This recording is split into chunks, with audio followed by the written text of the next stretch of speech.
Organi që përfiton më së shumti nga xherimi mendohet se është mëlçia. E tri mënyrat kryesore se si përfiton mëlçia nga xherimi janë: ulja e grumbullimit të yndyrës në mëlçi dhe rrjedhimisht ulja e rrezikut për një mëlçi të dhjamosur. Kjo paraqet edhe një nga efektet më pozitive dhe më të rëndësishme të xherimit mbi mëlçin.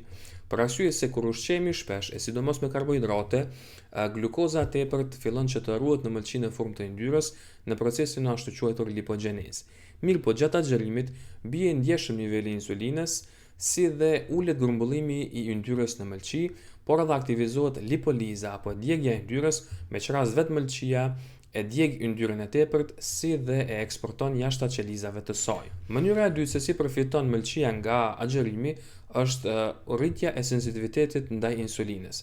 Sensitiviteti ndaj insulinës thjesht paraqet aftësinë e duhur të trupit për ta përdorur siç duhet sheqerin. E mëlçia paraqet një nga organet e para që zhvillon rezistencë ndaj insulinës. Kur ka rezistencë ndaj insulinës, ka prodhim të tepërt të sheqerit, pra më shumë sa ç'is duhet, dhe qarkullim më të madh për të tij në gjak. Mirë po, gjatë xherimit ulet niveli i insulinës qarkulluese, mëlçia bëhet më e ndjeshme ndaj kësaj insuline, si dhe prodhimi i glukozës bëhet më i kontrolluar. Si rezultat kemi një nivel më stabil të sheqerit në gjak, si dhe një ngarkesë më të ulur ndaj pankreasit. E kjo në fakt paraqet një nga mekanizmat më të rëndësishëm në përmirësimin e shëndetit ton metabolik. Dhe mënyra e tretë si përfiton mëlçia nga xherimi është ndërrimi i karburantit, kushtimisht po themi. Ky është edhe roli qendror i mëlçisë gjatë xherimit.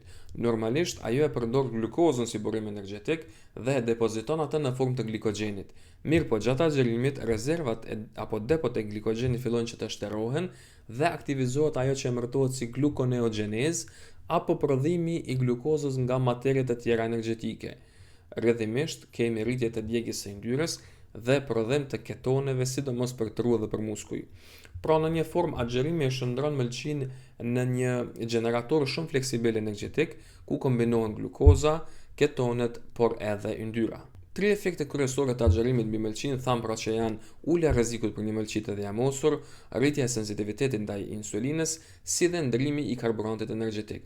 Mirë po këto nuk janë të gjitha, për shkak se numërohen edhe shumë efektet e tjera pozitive të xherimit mbi mëlçin, duke bërë kështisoj një praktik shumë të dobishme për shëndetin ton në përgjithësi, mirë po për shëndetin e mëlçisë në veçanti.